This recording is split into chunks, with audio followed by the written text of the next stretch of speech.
Hello everyone, welcome to my channel. इस video में हम देखते हैं कि एसआर फ्लिप फ्लॉप का बेसिक सर्किट क्या होता है, फिर इसकी वर्किंग समझ के इसके लिए ट्रुथ टेबल, कैरेक्टरिस्टिक इक्वेशन और एक्साइटेशन टेबल कैसे बनाते हैं, कैसे कंस्ट्रक्ट करते हैं वो समझते हैं। राइट।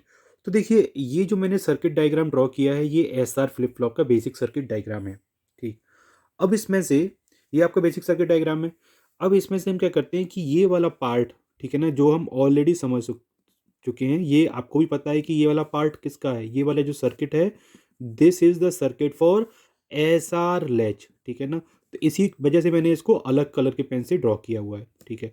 तो इसको समझने के लिए, इसकी ट्रुथ टेबल इंप्लीमेंट करने के लिए हम यहाँ पे डायरेक्टली यूज करेंगे एस आर लैच की ट्रुथ टेबल का। ठीक है ना। एंड फॉर सिंप्लिसिटी देखिए, क्योंकि यहाँ पे एस और आर हम ऑलरेडी इनपुट्स का यूज कर रहे हैं, तो इस वजह से यहाँ पे हम लिख सकते हैं कि ये सपोज एस स्टार है, ठीक, और ये आर स्टार है, ठीक है ना, वेरिएबल। ठीक। तो एस आर फ्लिप फ्लॉप के लिए जो truth table, S R latch के लिए जो ट्रुथ टेबल होती है वो मैं यहाँ पे मेंशन कर देता हूँ, उसको हम यूज करेंगे। राइट।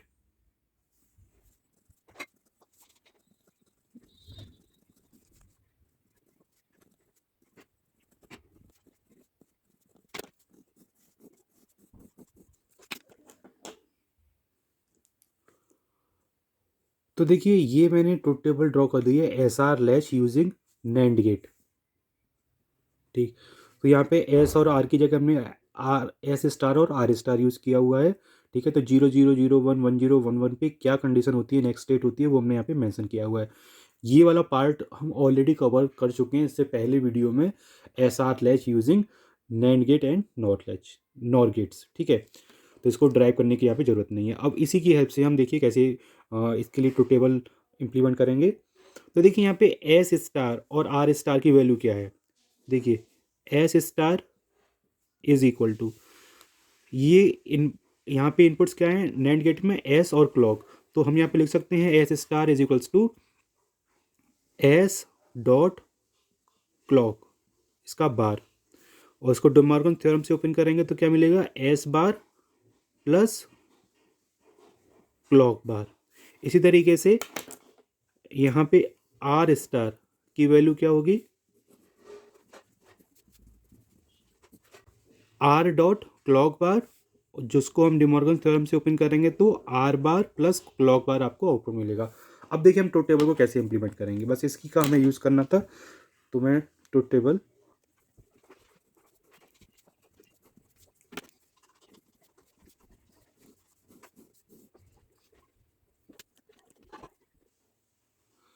देखिए ट्रुथ टेबल में हमने यहाँ पे मेंशन कर दिया कि क्लॉक, एस और आर इनपुट्स की हेल्प से हम पता करेंगे क्यू एन प्लस वन।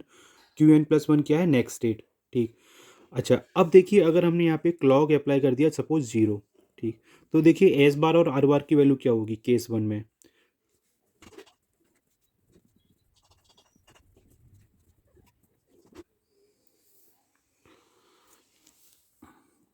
तो देखिए क्लॉक अगर हमने 0 अप्लाई कर दी, तो अगर इस इक्वेशन से देखें, एस स्टार और आर स्टार की वैल्यू क्या हो जाएगी, S star plus clock bar, तो एस स्टार प्लस 0 का bar, that is S star plus 1। और अगर एक इनपुट 1 है और में, तो आउटपुट क्या आ जाएगा, 1। तो एस स्टार की वैल्यू 1 आ गई, इसी तरीके से आर स्टार की वैल्यू भी 1 आ जाएगी। तो देखिए इस टेबल में अगर एस और आर दोनों की वैल्यू अगर 1 1 है, तो क्यू एन प्लस की वैल्यू क्या है, क्यू एन। ठीक। तो ये चीज़ हम यहाँ पे लिख लेते हैं कि अब इस केस में देखिए एस और आर की वैल्यू मैटर नहीं करती। अगर यहाँ पे एस बार चाहे 0 हो चाहे 1 हो, आर बार चाहे 0 हो चाहे 1 हो, आउटपुट तो आपको 1 मिलेगा।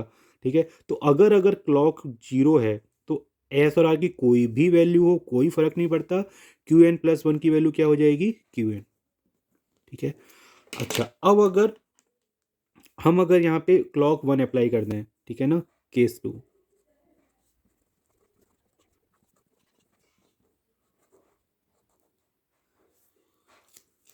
तो अगर देखिए यहाँ पे क्लॉक हमने अगर 1 अप्लाई कर दी, ठीक है,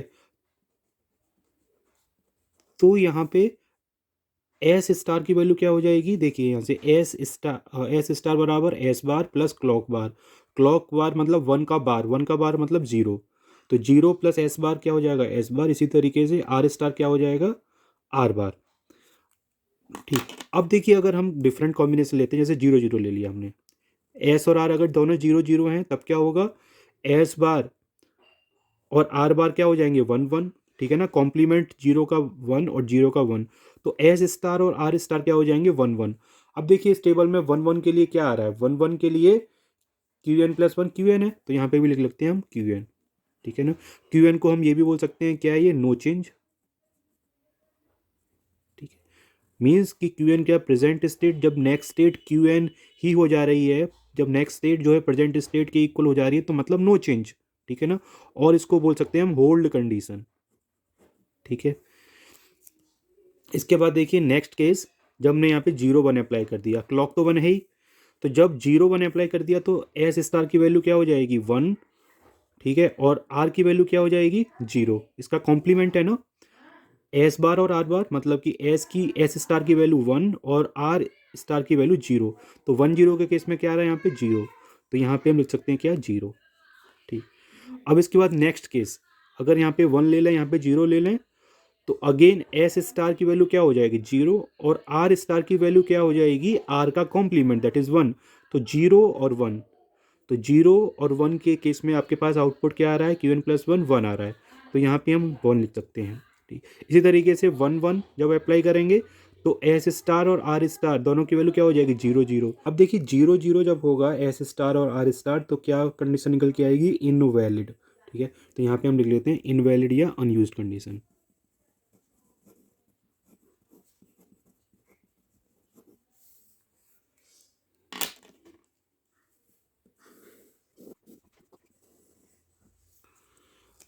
तो ये हमारी ट्रुथ टेबल तैयार हो गई। अब इसी की हेल्प से हम कैरेक्टरिस्टिक टेबल भी तैयार करेंगे। अब हमें केवल ट्रुथ टेबल की ज़रूरत है कैरेक्टरिस्टिक टेबल को कंस्ट्रक्ट करने के लिए। अब कैरेक्टरिस्टिक टेबल क्या होती है, इसमें जो इनपुट्स होते हैं वो क्या ले लेते हैं हम, एस आर और क्यू एन। क्यू एन क्या है, प्रेजेंट स्टेट, मतलब कि अगर एस और आर और क्यू एन प्रेजेंट स्टेट अगर ये हैं, ठीक है ना, हम सारी पॉसिबिलिटीज़ इसमें इंक्लूड करते हैं, तो हमारी नेक्स्ट स्टेट क्या होगी वो हम लिखते हैं इसमें, ठीक है।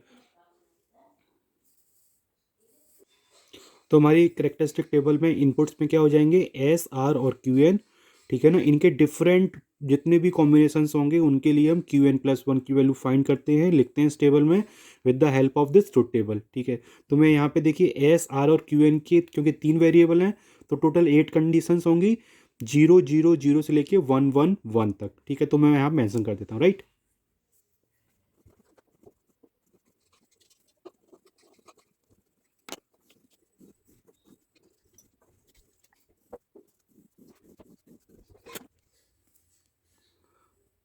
तो देखिए अब इसकी कैरेक्टरिस्टिक टेबल को हम फिल कर देते हैं एस आर फ्लिप फ्लॉप की। तो देखिए पहली कंडीशन क्या है, देखिए पहली दो कंडीशन जो होंगी एस आर की कॉमन वैल्यूज हैं यहाँ पे, zero zero zero zero, just केवल प्रेजेंट स्टेट की वैल्यू चेंज हो रही है, देखिए यहाँ पे मेंशन भी कर देते हैं। तो देखिए क्यू एन मतलब होता है present state of the circuit, और क्यू एन प्लस वन होता है next state of the circuit, ठीक। मतलब कि प्रेजेंट स्टेट में अगर हम ये इनपुट देंगे तो नेक्स्ट स्टेट क्या हो जाएगी, फ्लिप फ्लॉप का आउटपुट क्या हो जाएगा। तो देखिए पहली दो कंडीशन में क्या होगा कि एस और आर की वैल्यू देखिए कॉमन है, जीरो जीरो जीरो जीरो, केवल क्यू एन की वैल्यू चेंज हो रही है। तो देखिए यहाँ पे देखिए जीरो जीरो के केस में, जीरो जीरो के केस में क्यू एन प्लस वन की वैल्यू क्या हो रही है, क्यू एन, तो जीरो जीरो जीरो के केस में जब क्यू एन वैल्यू हो रही है क्यू एन प्लस वन की, तो वही हम यहाँ पे यूज़ करेंगे, ठीक है। तो क्यू एन प्लस वन की वैल्यू क्या हो रही है, क्यू एन, तो जब जीरो है तो जीरो रहेगा, और नेक्स्ट स्टेट जब क्या है, और जब प्रेजेंट स्टेट वन है तो नेक्स्ट स्टेट भी वन रहेगा। तो यहाँ पे भी वही चीज़ है कि यहाँ पे कोई चेंज नहीं होगा, जो भी प्रेजेंट स्टेट होगी वो as it is next state बन जाएगी, वन है तो वन, जीरो है तो जीरो, ठीक है, ये कंडीशन हो गई। अब इसके बाद देखिए नेक्स्ट टू कंडीशन में क्या है कि एस की वैल्यू देखिए जीरो है और आर की वैल्यू वन है, तो जीरो और वन के केस में क्या हो गया, Q N plus one next state क्या हो जाएगी, जीरो, तो क्यू एन से मतलब नहीं, नेक्स्ट स्टेट क्या हो जाएगी, Q N plus one zero zero zero. इसी तरीके से नेक्स्ट टू कंडीशन में एस की वैल्यू क्या है, वन, और आर की वैल्यू क्या है, जीरो, ठीक है, इन दो केसेस में। तो यहाँ पे देखिए वन जीरो के केस में आउटपुट क्या आ रहा है, one, Q N plus one, तो यहाँ पे हम वन वन लिख लेंगे, ठीक है ना। इसी तरीके से नेक्स्ट टू कंडीशंस में क्या है, S is equals to R is equal to one, ठीक है। तो यहाँ पे क्या बता रहा है, इनवैलिड। इनवैलिड मतलब कि यहाँ पे आउटपुट कुछ भी हो सकता है भाई, यहाँ पे जीरो भी हो सकता है, वन भी हो सकता है। तो इस कंडीशन को मेंशन करने के लिए यहाँ पे क्या लिखते हैं हम, क्रॉस क्रॉस। ठीक, तो यहाँ पे जीरो भी हो सकता है और वन भी हो सकता है। तो ये हमारे पास क्या होगी, कैरेक्टरिस्टिक टेबल। अब इस टेबल की हेल्प से हम कैरेक्टरिस्टिक इक्वेशन फाइंड करेंगे। मतलब कि हम क्यू एन प्लस वन को डिफाइन करेंगे in terms of S R and Q N, ठीक है ना, मिनिमाइज्ड फॉर्म में। तो हम के मैप का यूज कर लेंगे, हम थ्री वेरिएबल का के मैप बनाएंगे, एस आर और क्यू एन, ठीक है ना, उसमें वेरिएबल्स होंगे, हम फाइंड करेंगे क्यू एन प्लस वन। तो ये चीज हम यहाँ पे मेंशन कर लेते हैं, राइट।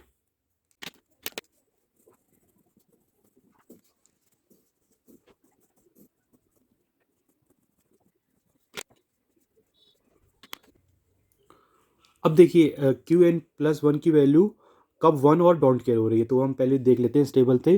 तो देखिए वन कब हो रही है, जीरो जीरो वन के पैटर्न पे, मतलब कि वन पे। तो देखिए यहाँ पे ये सेल में क्या है, zero zero one, zero zero one, one के पैटर्न पे वन हो गया। इसके बाद नेक्स्ट वन कब आ रहा है, देखिए वन जीरो जीरो पे, मतलब फोर कंडीशन। तो फोर हमारा मिन टर्म ये है, ठीक है ना। ये सेल तो आप फिल कर ही सकते हो कि मैप की हेल्प से, राइट। इसके बाद नेक्स्ट कहाँ पे आ रहा है, फाइव पे, फाइव पे वन फिल कर दिया। इसके बाद सिक्स, वन वन जीरो और वन वन वन के लिए क्रॉस क्रॉस, तो सिक्स और सेवन पे क्रॉस क्रॉस, ठीक है। अब इसको हम क्या करते हैं, सॉल्व करते हैं कि मैप को। तो इस वन को कवर करने के लिए हम क्या कर सकते हैं, एक ये बना सकते हैं। तो क्यू एन प्लस वन की वैल्यू क्या हो गई, पहला टर्म ये क्या हो जाएगा, फर्स्ट टर्म ये हो जाएगा आर बार क्यू एन, ठीक है ना, क्योंकि आर की वैल्यू जीरो है और क्यू एन की वैल्यू यहाँ पे वन है, एस की कोई कॉमन वैल्यू नहीं है, ठीक। इसी तरह नेक्स्ट टर्म देखिए क्या हमारे पास बचा हुआ है, वन। इसको कवर करने के लिए हम ये क्या बना सकते हैं, क्वाड बना सकते हैं, ठीक। तो इसकी वैल्यू क्या हो जाएगी, इसकी वैल्यू हो जाएगी एस, ठीक है। तो कुल मिला के हमें क्या मिल गया, देखिए इसी एक्सप्रेशन को लिख लेते हैं दोबारा, Q N plus one is equals to S plus R bar Q N, ठीक है। ये हमारे पास क्या आ गई equation, this is the characteristic equation of S R flip flop, ठीक है। अब लास्ट बचा हुआ है एक्साइटेशन टेबल, ठीक। तो एक्साइटेशन टेबल देखिए पहले होता क्या है, हम थोड़ा समझ लेते हैं। जैसे इसमें क्या करते हैं हम, सर्किट के जितने भी पॉसिबल ट्रांजिशंस हो सकते हैं, स्टेट चेंज हो सकते हैं, ठीक है ना। स्टेट चेंज मतलब कि क्यू एन और क्यू एन प्लस वन में कि जितनी भी पॉसिबल कॉम्बिनेशंस हो सकते हैं, तो दो वेरिएबल हैं तो चार कॉम्बिनेशंस होंगे, zero zero zero one, one zero one one, ठीक है ना। तो इन सभी ट्रांजिशन या स्टेट चेंज के लिए हम फाइंड करते हैं कि भाई वो इनपुट कॉम्बिनेशंस क्या क्या हैं, ठीक है ना। और ये हम फाइंड करेंगे कैरेक्टरिस्टिक टेबल की हेल्प से, राइट।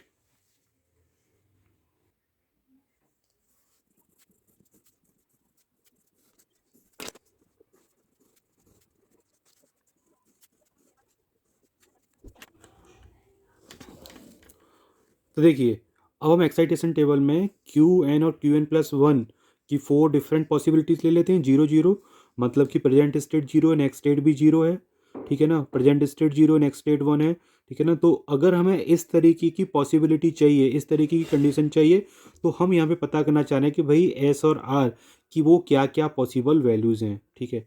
तो देखिए जीरो जीरो, तो देखिए जीरो जीरो कहाँ पे आ रहा है, देखिए कैरेक्टरिस्टिक टेबल में देखिए क्यू एन जब जीरो है और क्यू एन प्लस वन भी क्या है, जीरो, तो एक कॉम्बिनेशन ये हो गया, ठीक है ना। दूसरा कॉम्बिनेशन ये हो गया और कहीं पॉसिबिलिटी नहीं है। अब देखिए इस केस में जब Q N plus one zero zero zero zero है, तो आर और आर की वैल्यू क्या होंगी, देखिए एस की वैल्यू तो देखिए इसमें और इस पैटर्न में